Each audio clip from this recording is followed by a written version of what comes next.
Je m'appelle Camille R. Laurent et j'ai 32 ans. Je travaille comme coordinatrice logistique pour une entreprise de transport de taille moyenne dans la région lyonnaise. Ce n'est pas très glamour, et personne ne grandit en rêvant de coordonner des plannings de fret, des retards d'expédition et des délais d'entrepôt. Mais ça paie plutôt bien, environ 65 000 € par an, avec de bons avantages sociaux.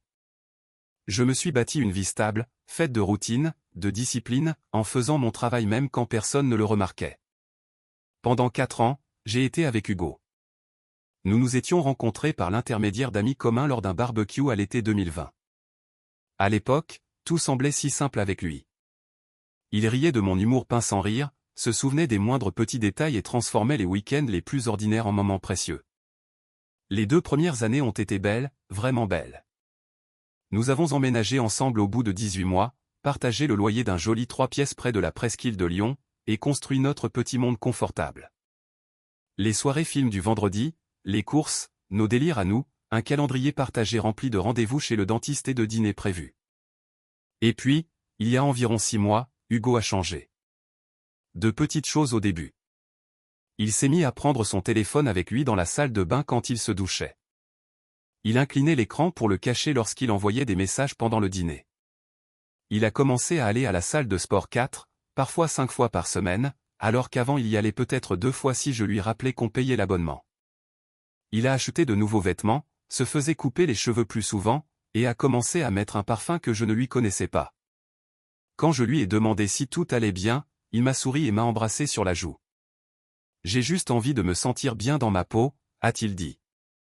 C'est un crime ? Je l'ai cru. Ou peut-être que je ne voulais tout simplement pas voir ce qui crevait les yeux.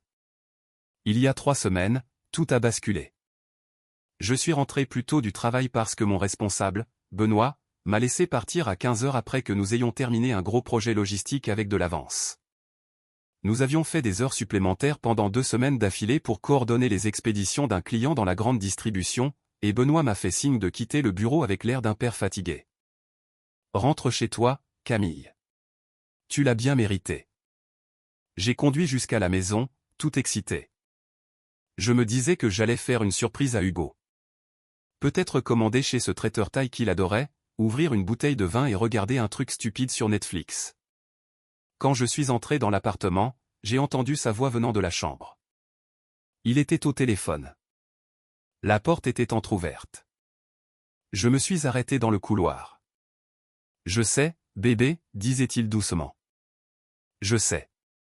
C'est juste compliqué en ce moment. » Elle ne se doute de rien. Mon cœur s'est mis à battre si fort que je le sentais dans ma gorge. Non, je ne peux pas encore partir. Il a continué. Le bail est à nos 2 noms, et je dois d'abord régler cette histoire de caution. En plus, elle m'aide à payer les mensualités de ma voiture. Je ne suis pas stupide. J'ai eu l'impression que le sol se dérobait sous mes pieds. Puis, il a ri. Un rire grave et chaleureux que je ne l'avais pas entendu m'adresser depuis des mois. Tu es tellement mieux qu'elle, Chloé. Toi, tu as de l'ambition. Tu vas aller loin. Camille est juste quelqu'un de confortable. Ennuyeuse. Elle fera probablement le même boulot dans 10 ans. Je suis resté planté là pendant peut-être 30 secondes, bien que cela m'ait paru une éternité. Assez longtemps pour que ces mots cessent d'être de simples sons et deviennent une réalité implacable. Ensuite, j'ai reculé à pas de loup pour sortir de l'appartement, j'ai descendu les escaliers et je me suis assise dans ma voiture sur le parking. Je suis resté là pendant 20 minutes à fixer le vide, les mains toujours sur le volant, mon badge d'entreprise autour du cou, comme si j'étais rentré dans la mauvaise vie. Finalement, je lui ai envoyé un texto. Toujours au bureau. Je rentre vers 18 heures. Il a répondu immédiatement. D'accord, mon cœur. À ce soir. Ce soir-là, Hugo s'est comporté tout à fait normalement, m'a souri quand je suis rentré, m'a embrassé sur la joue, et a préparé des spaghettis à la carbonara, mon plat préféré, comme s'il n'avait pas passé l'après-midi à rire du fait qu'il m'utilisait pour mon argent. C'était comment le boulot, a-t-il demandé en enroulant des pâtes autour de sa fourchette. Ça va, ai-je dit. Long, fatigant. Ma pauvre chérie, tu travailles trop. Je n'ai rien dit. J'ai juste mangé et hoché la tête pendant qu'un engourdissement envahissait ma poitrine. Pendant les 2 semaines qui ont suivi, j'ai joué le jeu. J'ai souri. Je l'ai embrassé en partant le matin. Je lui ai posé des questions sur ses séances de sport. Je l'ai écouté me raconter des mensonges avec la même bouche qui me disait autrefois qu'elle m'aimait. Et discrètement, j'ai commencé à me préparer. J'ai ouvert un nouveau compte bancaire dans une autre agence à l'autre bout de la ville et j'y ai transféré de l'argent petit à petit. 500 € par-ci, 800 € par-là, de quoi me constituer un filet de sécurité sans l'alarmer. En 10 jours, j'ai viré environ 8 000 €. Ensuite, j'ai appelé notre propriétaire, Monsieur Mercier. Écoutez, lui ai-je dit, il faut que je vous parle de quelque chose de personnel. Mon copain et moi nous séparons. Je dois me retirer du bail. Il a soupiré. C'est dommage. Vous avez toujours payé à l'heure, Camille. Laissez-moi voir ce que je peux faire. 2 jours plus tard, il m'a rappelé. Un préavis de 30 jours, vous renoncez à la caution, et je vous retire du bail. D'accord, ai-je dit. Merci. Est-ce qu'Hugo reste? Je n'en sais rien, ai-je répondu. C'est son problème. Ensuite, j'ai commencé à tout documenter. Les dépenses sur notre carte bancaire commune, un hôtel près de l'aéroport, un restaurant de viande à l'autre bout de la ville, un bar à vin à la Croix-Rousse. Ces soirs où Hugo prétendait travailler tard, aller au sport ou aider un collègue. J'ai fait des captures d'écran de tout ça. Je ne l'ai pas affronté, pas encore. Mercredi dernier, le 20 novembre, je suis rentré à la maison et j'ai trouvé Hugo dans le salon avec son amie Nina. Il buvait du vin blanc et riait de quelque chose sur le téléphone de Nina. Quand je suis entré, l'expression de Nina a changé instantanément. Moitié pitié, moitié panique. Le genre de regard que les gens vous lancent quand ils savent quelque chose que vous ignorez. Salut, mon cœur, a dit Hugo d'un ton beaucoup trop enjoué. Nina et moi discutions de ma soirée entre potes ce week-end. On pense aller dans ce nouveau bar à cocktail en centre-ville. Cool, ai-je dit d'un ton neutre. Amusez-vous bien. Son sourire a vacillé. Ça va? Ouais, juste fatigué. Je suis allé dans la chambre et j'ai fermé la porte. À travers le mur, je pouvais entendre leur voix baisser d'un ton. 10 minutes plus tard, Nina est partie. Hugo est entré dans la chambre, les bras croisés. Qu'est-ce que tu as ce soir? Rien. Tu as été impoli avec Nina. Je lui ai dit 2 mots. Tu agis bizarrement depuis des jours. Je vais très bien, Hugo. Il m'a dévisagé comme s'il voulait insister, puis a quitté la pièce. Cette nuit-là, il est venu se coucher vers minuit et s'est blotti contre moi comme si de rien n'était.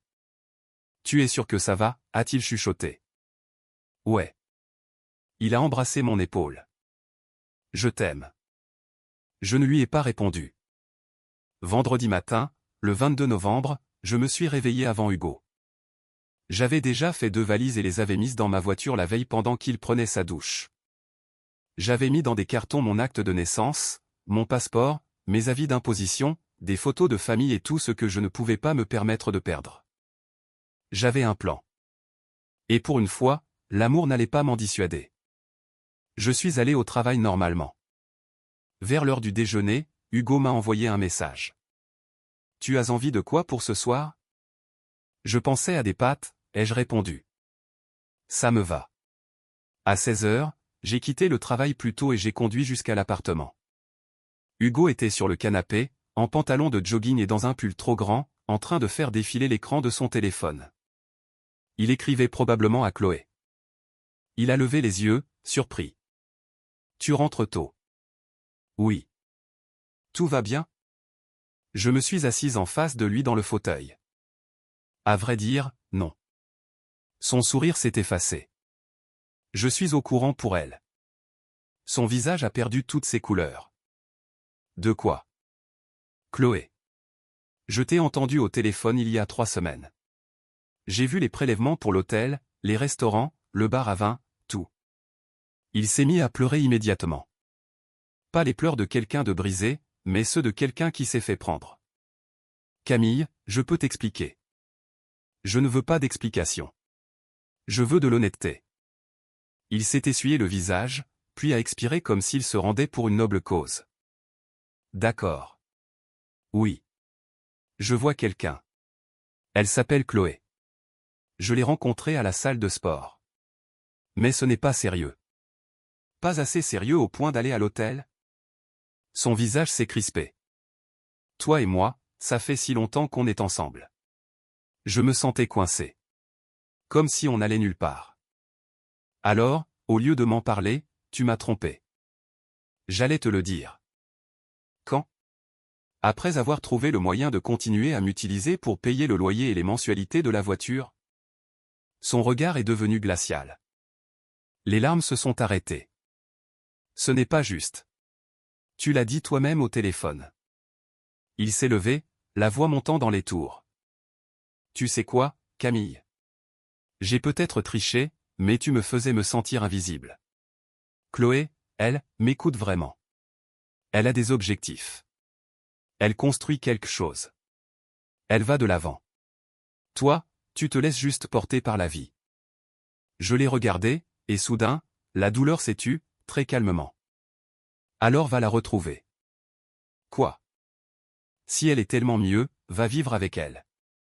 Il a ri avec amertume. Tu ne le penses pas. Mets-moi à l'épreuve. Son visage s'est déformé. Très bien. Tu veux la vérité? J'ai laissé tomber une femme bien meilleure à cause de toi. J'ai pris mes clés sur la table basse. Alors choisis-la. Où est-ce que tu vas? J'ai marché vers la porte. Camille. Je n'ai pas répondu. Ce soir-là, vers 20h, j'étais dans un bar sportif près de mon bureau, sirotant une bière et laissant le bruit étouffer tout ce que je ne voulais pas ressentir. Mon téléphone a vibré, Hugo. Il faut qu'on parle tout de suite. Je l'ai ignoré. 10 minutes plus tard, s'il te plaît. Je suis désolé. Je ne pensais pas ce que j'ai dit. Je panique. Puis Nina m'a envoyé un texto. Camille, Hugo pète un plomb. Il dit qu'il a fait une énorme erreur. Tu peux l'appeler s'il te plaît? Je n'ai répondu qu'une seule fois. Il a fait son choix. À 21h30, je suis retourné à l'appartement. Pas pour parler, ni pour me réconcilier. Pour terminer ce que j'avais commencé. Quand je me suis garé sur le parking, Hugo se tenait sur le perron, pâle, son téléphone à la main, fixant l'allée. Car garé juste devant le bâtiment se trouvait un camion de déménagement de 20 mètres cubes. 2 déménageurs se tenaient à côté, en train d'attendre. Hugo m'a regardé comme si le monde entier était devenu silencieux. Qu'est-ce que c'est que ça, a-t-il chuchoté. Je déménage ce soir. Hugo fixait le camion de déménagement comme si c'était quelque chose d'impossible. Comme si j'avais, d'une manière ou d'une autre, traîné les conséquences de ses actes jusque dans le parking pour les garer sous la lumière jaune du lampadaire. Tu ne peux pas être sérieuse, a-t-il dit. Je suis tout à fait sérieuse. Camille, c'est de la folie. Tu réagis de manière disproportionnée. J'ai parlé à Monsieur Mercier il y a 2 semaines. Il me retire du bail. J'ai déjà trouvé un nouvel endroit. Un 2 pièces à Villeurbanne. Je prends mes meubles, mes affaires, et je m'en vais. Sa bouche s'est ouverte, puis refermée. Tu planifies ça depuis 2 semaines? Oui. Ce mot a semblé le blesser plus que tout le reste. Pas la tromperie, pas Chloé, pas les hôtels. La planification. Le fait que j'ai cessé d'être utile sans l'en avertir au préalable. S'il te plaît, ne fais pas ça, a-t-il chuchoté. J'ai fait une erreur. Je vais rompre avec Chloé tout de suite, je te le jure. Je ferai tout ce qu'il faut. Tu as déjà fait tout ce qu'il fallait, ai-je dit. Tu m'as montré exactement quelle était ma place. Il m'a attrapé le bras quand je suis passé devant lui. Camille, je t'aime. Je me suis dégagé. Non. Tu aimais ce que je pouvais faire pour toi. C'est faux. Si. Tu l'as dit toi-même. Tu es resté pour le bail, la caution, les mensualités de la voiture. Tu n'étais pas perdu, Hugo. Tu étais calculateur. Son visage s'est décomposé. Je n'ai pas les moyens de payer cet appartement tout seul. Appelle Chloé. Il a baissé les yeux. Elle ne quoi, ai-je demandé. Elle ne veut pas que tu emménages chez elle? Il n'a rien dit. On dirait bien que tu as tiré le gros lot. Pendant les 2 heures qui ont suivi, les déménageurs et moi avons chargé tout ce qui m'appartenait. Mon canapé, ma télé, ma bibliothèque, mon cadre de lit, la table de la cuisine que j'avais achetée avant qu'on emménage ensemble. Hugo est resté dehors à pleurer, à supplier, puis à se mettre en colère, avant de supplier à nouveau. Il a menacé d'appeler la police à un moment donné, mais il savait qu'il n'avait aucun motif pour le faire. À un moment, Nina est apparue. Elle avait l'air honteuse. « Camille » a-t-elle dit doucement. « Je suis désolé. J'aurais dû te le dire. »« Oui » ai-je répondu en portant un carton vers le camion. « Tu aurais dû. » Je ne savais pas quoi faire. « C'est mon ami, et tu étais sa petite amie. » Elle a baissé les yeux. « Pour ce que ça vaut, je pense qu'il le regrette vraiment. » Tant mieux. Vers 23h30, le camion était chargé. Monsieur Mercier est passé, a vérifié l'appartement et a récupéré mes clés. Il m'a serré la main. « Bonne chance, Camille. Vous prenez la bonne décision. » Hugo était alors assis sur le trottoir, le visage dans les mains, les épaules tremblantes. Je ne suis pas allé vers lui. Je ne l'ai pas réconforté. Je n'ai pas adouci cette fin pour qu'il se sente moins coupable. Je suis monté dans ma voiture et j'ai suivi le camion de déménagement à travers la ville. Mon nouvel appartement était plus petit, seulement 60 mètres carrés. Mais quand les déménageurs sont partis et que je me suis retrouvé seul au milieu des cartons, j'ai ressenti quelque chose que je n'avais pas ressenti depuis des mois, je me sentais libre. 2 mois se sont écoulés depuis cette nuit-là. Hugo a essayé de me contacter pendant des semaines. Appels, textos, emails, de longs paragraphes pour me dire à quel point il était désolé, à quel point Chloé n'était pas celle qu'il croyait, comment il avait détruit la meilleure chose de sa vie. Il s'est même présenté à mon nouvel appartement une fois, à la mi-décembre, avec une boîte de mes biscuits préférés de la boulangerie où nous avions l'habitude d'aller. Je l'ai vu à travers le Judas. Je n'ai pas ouvert la porte. Il est resté là pendant 5 minutes, puis a laissé la boîte sur le paillasson et s'en est allé. J'ai jeté les biscuits à la poubelle. Finalement, aux alentours du Nouvel An, il a cessé d'essayer. Nina m'a contacté pour s'excuser à nouveau et m'a dit que l'histoire avec Chloé n'avait pas duré. Apparemment, quand Hugo a vraiment essayé d'emménager avec elle après mon départ, elle a fait violemment marche arrière. Elle a dit qu'elle n'était pas prête pour quelque chose de sérieux. Elle aimait l'attention, le fait de se cacher, le fantasme. Elle ne voulait pas des factures, des cartons et de la vraie vie qui s'ensuit. Quelle surprise! J'ai également découvert qu'Hugo avait accumulé environ 4 200 € de dépenses sur notre compte joint. Des dîners chers, des chambres d'hôtel, des cadeaux qu'il avait probablement achetés pour Chloé. J'ai contesté les prélèvements, fourni des preuves, et j'ai réussi à en faire annuler la majeure partie.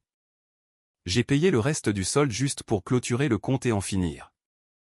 Quant à moi, je vais plus que bien. Mon nouvel appartement est petit, mais c'est le mien.